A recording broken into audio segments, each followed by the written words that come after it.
สวัสดีครับสวัสดีFCทุกท่านทุกคนครับผมเอามื่อนี้เสียงเปลี่ยนไปนะครับเด้อเพราะอากาศมันเย็นครับอากาศมันเย็นก็เลยมีการสุขภาพร่างกายของเฮาเนาะครับเนาะเฒ่ามาแล้วเนื้อเหี่ยวหนังงานหูตาเสียก็บ่คือยังหน่อยเพิ่นก็ว่าแม่นอีหลีเด้อครับผู้เฒ่าสมัยก่อนเนาะครับเนาะบัดนี้เจ้าของก็ถึงคิวเจ้าของบ้างละตอนนี้นะครับสุขภาพร่างกายภูมิต้านทานเฮาหน่อยครับ FC ครับผมก็เลยมีการเปลี่ยนแปลงในตัวของเขาเองครับ FC กับผมเมื่อนี้พ่อไว้ก็สิมาเล่าความฝันให้ฟังย่ำโค้งสุดท้ายคือเก่าครับ FC ผมแต่ว่าคลิปสียาวจักหน่อยเด้อครับเด้อเฮากับฟังรายละเอียดไปนะครับเนาะว่า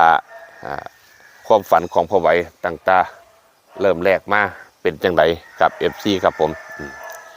ก็คือต่างๆแรกๆเลยนะครับเนาะฝันว่าขับรถทัวร์ล่ะครับอีซี่กับผมสิเดินทางไปใส่กับโบหูพอดีขับไปก็มีผู้หญิงมาโบกอยู่ข้างซ้าย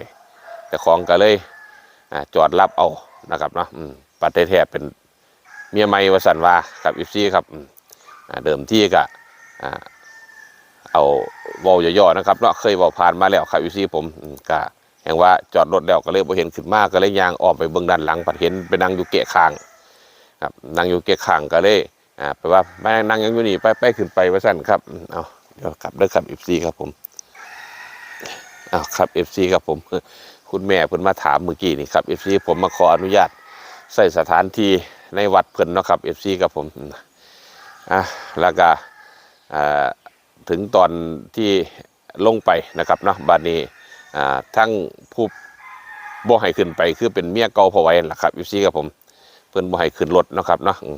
เพิ่นก็ยืนอยู่ไกลๆทางซ้ายมือในบัดนี้ผู้สิขึ้นไปหันคือว่าเป็นเมียใหม่แต่ก็บ่ฮู้จักกันหรอกครับในความฝันเนาะครับเนาะบัดนี้หมู่เพิ่นละมาดึงแขนไปครับอีซี่หมู่ของเมียใหม่เนี่ยมาดึงแขนไปนะครับอีซี่ครับก็เลยไปยืนอยู่คู่กันจับแขนยืนคู่กันลองจองอยู่พอไว้ก็เลยไปดึงมาในมากอดเอาไว้ทั้งผู้สิไปดึงเมียใหม่มาเนี่ยเมียเก่ามานะครับอีซี่กับผมเพิ่นก็เลยเอาเกี่ยวหั่นน่ะฟันแขนพอไว้หันละครับอีซี่ผมก็เลยว่าตีเป็นเลขไปคือพอไว้นี่เป็น6ผู้หญิง2คนกับเป็น4นะครับเราก็เลยตี6 4 4 9 4 4แต่ว่าผู้หญิงผู้เมียเก่านี่คือคิดว่าเลขตัวเก่ามันยั่งนะครับอีซี่ผมเอาเกี่ยวฟันแขนมันหักออกไปก็เหลือไม้ทิ่มคลออยู่อันนึงก็เลยว่า14ล่างนะครับเนาะ14ล่าง644บนครับ FC ครับผมอันนี้คือในความฝันคลิปที่ผ่านๆมาเด้อครับเด้อบัดนี้มือว่านก่อนนี่นะครับมาฝันเพิ่มอีกครับ FC ผมฝันเพิ่มคือสิมันย้ำเลขให้กับบ่ฮู้จักเนาะครับเนาะ FC ครับฝันว่าพอยสิไปไสบุคือกันนั่นล่ะไปบัดนี้บ่ได้ขับเด้อครับไปนั่งอยู่ท้ายรถคันนั้นเป็นรถเทรลเลอร์รถ18ล้อนะครับ FC ผมเขาเจ้าสิพาไปไสบุนี่แต่ว่าคล้ายๆกับเป็นรถทั่ว2ชั้นนะครับเนาะแต่ว่าบัดขึ้นไปนั่งแล้วมันเป็นรถ18ล้อมีหมงคดนั่งมีอย่างหุ่มเต็มไปแง่กันอยู่พอไอ้กันแง่เขาอยู่หันละนั่งอยู่ถ่ายมูบัดนี้เขาเจ้าสิถอยกลับรถว่าสันว่าถอยวื้อไปหอด3 แยกหักไปนะหางมันบ่เข้าทางครับอยู่ที่ผมหางหมอพอไว้นั่งอยู่หันบ่เข้าทางมันสิตกลงน้ำมันสิตกน้ำพอไว้แล้วว่าโอ้ว่าสันว่าย่านเขาแล่นเลยลงไปจะคล้องกับสิตกน้ำเปียกก็ว่าแต่คล้องกับใส่สุดจังสี่ว่าสันบาดนี้บ่ฟังว่าสันว่าครับอยู่ที่บ่ทุรุไปพอไว้ก็เลยโดดลงน้ำประมาณจะเพียงนี้แหละครับอยู่ที่ผมมันโดดจากรถลงไปมันก็สูงว่าลงน้ำจมเลยครับอยู่ที่ลุกขึ้นมานะโอ้ยขับรถก็เบิ่งแนวสันว่าผมจักนี่ได้บ่ได้ยินเสียงที่บอกว่าสันว่าครับคลิปนี้อยากง่ายจังหน่อยนะครับเด้อสิเราละเอียดหมดเป็นยังบ่บอกท่านว่าเป็นยังสิบอกก็บ่ฟังดีว่าท่านว่าเพราะว่าเราไปปั้นกางเกงเปียกมันคือยังเสือเจ้าของบ่ใส่นี่มีกางเกงขาสั้นนี่ปั้นเปียกออกเปียกนั่นนะครับมันเปียกเบิดนะครับอยู่ที่ผมบัดนี้เขาละถอยเดินนาไปละขึ้นมาได้ละถอยไปบัดไปจอดอยู่บัดนี้ล้อหลังข้างซ้ายมันนี่นะครับมันมีอยู่3 คูนะครับเนาะมันเป็นรถเทรลเลอร์ครับอยู่ที่3 เผาหลุดออกทั้ง6 ล้อเลยครับ รุดออกแล่นลุยเป็นเฮี้ยงกันไปบัดนี้ก็เลยโอ้ยบ่ไปรถไปบ่ได้ท่านว่าไปโทรเลยท่านเอารถมาถ่ายเดี๋ยวนี้เลยท่านว่าโทรสั่งเขาโทรจักไปยังไปสั่งเขาโทรครับพี่ผมเขาจักโทรบ่โทรเขาก็ได้แห่งว่าบัดนี้พอรอรุดแล้วบัดนี้คนขับบัดอวยหัวมาทั้งเงินหักมาทั้งพอไหวนะครับเนาะพ่อเราเห็นอ้าวของแม่น่ะแม่มันให้เด็กน้อยขับว่าท่านว่าเป็นยังบ่ขับว่าท่านเป็นลูกพี่เขาท่านพันผู้เฒ่า2 คนนั่งอยู่ข้างซ้ายเกี่ยวกับผู้เฒ่าเลยครับอยู่ที่ผมฝันยังไม่เกี่ยวกับผู้เฒ่ามาตลอดนะครับเนาะผู้เฒ่า2 คนนั่งอยู่ข้างท้ายก็บ่ปากหรอกครับบ่ปากบ่ยังของแม่น่ะแม่ให้เด็กน้อยครับวัยรุ่นครับมันก็จวดจ้าดให้แม่ว่าท่านพอไหวว่าครับอยู่ที่ผมบ้านนี้เขากระจักกันเอารถมาถ่ายเห็นรถ6 ล้อมันหลุดออกมาครับพี่ครับก็เลยว่าบัดนี้กับเจ้าของก็ตื่นขึ้นมาก็เลยว่าบ่ใส่ใจไปในดอกอันนี้นะครับเนาะเพราะคิดว่า6 ล้อมันออกมานะครับเนาะมันก็คงสิมี6อยู่แล้วแต่พอไอ้ก็เลยว่าเจ้าของตูนลงน้ำเนี่ยมันสิเป็น61บ่สันว่าขึ้นในใจแต่ว่าก็บ่ใส่ใจครับพี่ผมบัดมาเมื่อคืนนี่ฝันครับพี่ครับย่ำสิมันมาย่ำโค้งสุดท้ายกับว่าอะไรว่าไปจากมันไปใส่อีกอันนี้ก็ได้ครับพี่ผมเห็นตลดอยู่เทิงผู้พุ่นนะครับเนาะที่แรกรถมันดึงกันรถคันหนึ่งสิตกผู้เดี๋ยวขึ้นไปถึงสูงครับพี่ผมรถคันหนึ่งมันสิตกผู้บาดนี้เอารถ6 ล้อมาดึงมาสั่นมันบ่ดึงบ่ขึ้นบาดนี้ครับพี่ผมมันดัดเทิงรถทั้ง2 คันไหลตกลงมาอยู่ข้างล่างพร้อมกันข้างหน้าเป็นรถ4 ล้อข้างขั้นดึงเป็นรถ6 ล้อนะครับเนาะรถ6 ล้อดึงรถ4 ล้อมันดึงขึ้นไปบ่ได้ครับพี่ผมพากันตกลงมาอยู่ข้างล่างโอ้ยคนเป็นอีหยังบ่น้อว่าสันพอไว้ว่าเป็นยังมาดึงกันจังสันว่าสันว่าบ่ฮั่นโดนรถเกตคันนึงอีกครับสิลงมาดึงอีกรถเกตก็ถลายลงมาครับมันสั้นหลายนะถลายดุลงมาบาดนี้มันก็อยู่สูงๆพุ่นนะครับว่ามีก้อนหินมีหยังอยู่เทิงๆพุ่นปัดจักเอารถเกียร์นั่นคือรถ6 ล้อขึ้นรถ10 ล้อแต่ถึงคือเอารถแก้รถนะครับรถ10 ล้อขนาดเดินหน้าไปรถเกียร์จักสิตกบ่ตกรถขนาดกระไดสิตกจากรถขนาดกับบ่ตกนะครับเห็นว่าลางงนี่ยิงอยู่รถ6 ล้อ10 ล้อขนาดเดินหน้าไปจุเสนาผานครับไปจุเสนาผารถเกียร์ขนาดคือยังรถไม่โค่นมือยาวๆเอาวงเกียร์ไปตักเอาเฮือนหน่อยหลังนึงอยู่เทิงๆกันครับพี่ผมเอาเฮือนหน่อยแล้วนั้นที่เรียกว่าเป็นก้อนหินแต่บัดนี้เป็นเฮือนคือจากสารเนี่ยนะสารปูตาสารยังสละเอามาว่างไว้พอไว้ก็เลยยางไปเบิ้งบัดนี้โอ้ก้อนหินอีหยังมั่งงามแท้มันคือเฮือนแท้ว่าสันยางเข้าไปใกล้ๆแล้วเป็นสารปูตาสารปูสังเห็นตะรูปพวกรูปพระรูปอีหยังต่างๆครับอีซี่ผมยืนกวกเมื่อพอไว้พับยุ่งทีละเป็นรูปมันไว้บางงางเฮ้ยมันอีหยังสันว่าพอไว้บ้านก็เลยย่างเข้าไปใกล้ๆย่างเข้าไปกวกเมืองเสียนโอ้เห็นเราสารปูตาตัวนี่สันว่าคือเป็นปูตาใช่ผู้มหากับบุหูจักครับอยู่ที่ผมมาย้ำเลขให้กับบุหูจักคือกัน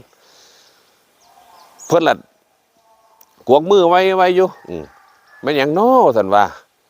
บัดนี้อีกรูปหนึ่งลุกขึ้นก้มโกะ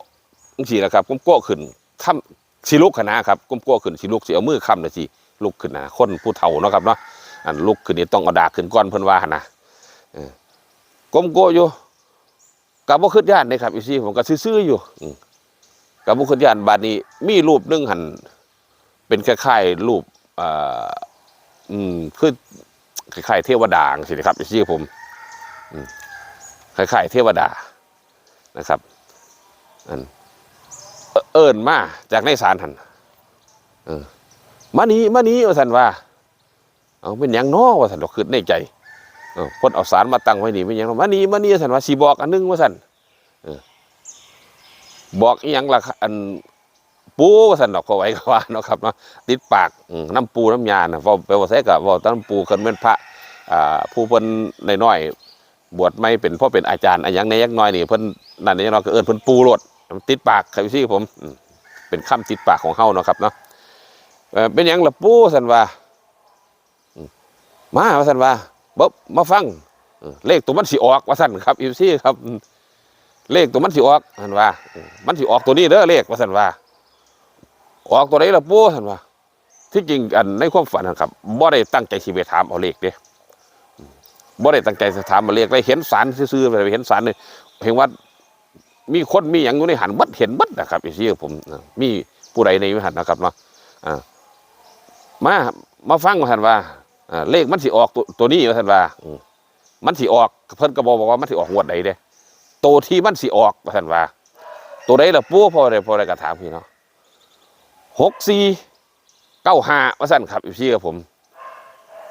เฮ้ยเพราะว่า6495ปุ๊บได้ยินบ่ล่ะท่านว่าบ้านนี้เพิ่นก็เลยงวกไปหามาให้เฮงว่าแจ็คมาหาเฮงมาใส่มายืนอยู่หั่นได้ยินบ่ล่ะมาหาเฮงว่าท่านว่ามาเฮงก็ยืนเฉยอยู่บ่ปากบ่ติ่งครับพี่ผมเพิ่นก็บอกบ่ปากบ่ติ่งยืนเฉยอยู่ฟังคักๆเด้อ6495ว่าท่านว่าสัตว์ไปท่านว่าทั้งมาเฮงว่าได้ยินแล้วว่าท่านว่ามาเฮงก็ได้ครับพี่ผมแต่ว่าพอไหวนี่แม่นบ่ล่ะปู่ท่านนี่ล่ะตัวมันสิออกท่านว่า6495ว่าท่านว่าเอาคือบอกเลข2ตัวคือบอกเลข4ตัวว่าซั่นดอกพอไหวคิดในใจเนาะครับเนาะคือบอกเลข4ตัวโอ้มันมีบนมีลางว่าซั่นคิดในใจเนาะครับจำได้บ่ท่านว่า6495ว่าซั่นว่า6495ซั่นพอไหวเสด็จขึ้นพอได้ยินว่า6495เสด็จขึ้นมาปุ๊บโอ้เพิ่นบอกเลขย่ำโค้งสุดท้ายตัวนี้ว่าซั่นว่า6495ก็เลยฟ้าวมาออกคลิปให้กับ FC ครับ FC ผมสำหรับคลิปมื้อนี้เนาะครับเนาะก็เป็นวันที่1พอดีครับ FC ผมฝันแล้วเนาะครับเนาะมาย้ำเลขให้เด้อครับเด้อฟังกัก6495ครับ FC ผมแต่ว่าเดิมๆของพ่อไหวนี่คือ644 944ครับ FC ผม644 944นะครับมาตั้งแต่คลิปแรกคลิป2คลิป2ในนั่นก็บอกไปจำเลขพอไหวบ่มีเปลี่ยนครับแล้วก็มี14นะครับแล้ว14นี่ก็ยังบ่เปลี่ยนครับเพราะว่าอันนั้นมันซุ่มนี่เป็นเลขตีเอาซื่อบ่ได้เป็นเสียงมาบอกคือเดี๋ยวนี้นะครับนะคือมื้อคืนนี้เว้าให้ได้ยินบอกให้ได้ยินครับอีซี่ผมพอไหวก็จึงฟันธงไปนะครับนะเลข2ตัวนี้แต่ว่าก็ขอฝากไว้น้ำแน่มื้อนั้นพอไหวไป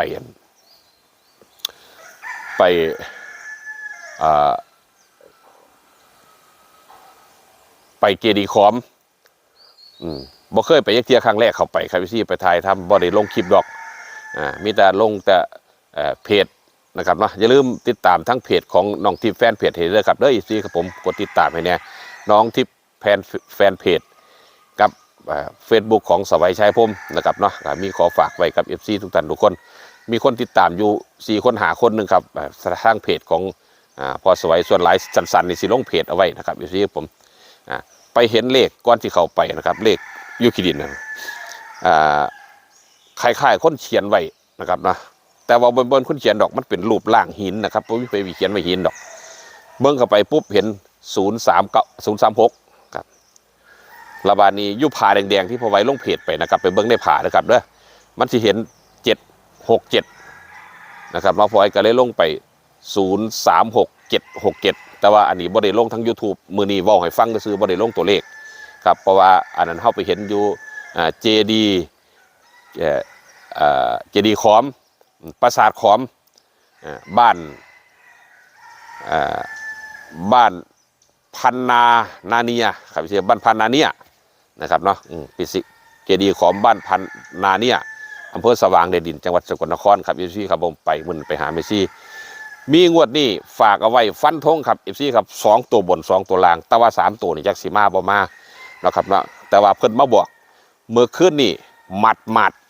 บอกแล้วก็ฟ้าวมาลงคลิปไปกับเอฟซีทุกท่านทุกคนกับเอฟซีผม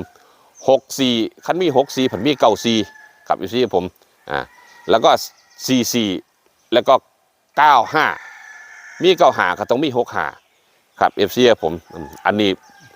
เป็นความฝันนะครับด้วยเอฟซีก็ให้ใช้วิจารณญาณในการรับชมครับพอสวัยกระทำขึ้นมาเป็นเพียงแนวทางเท่านั้นครับแต่ว่าเลขฝันจะของซื้อแล้วครับอีซี่ผมเอาเข้าไปเบิ่งพร้อมๆกันครับเลขความฝันของพอสวัยครับ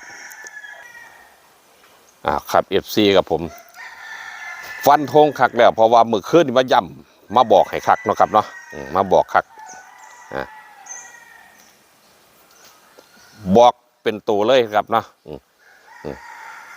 เลขตัวมันสิออกคนว่าสั้น6495สั้นครับเอฟซีกับผม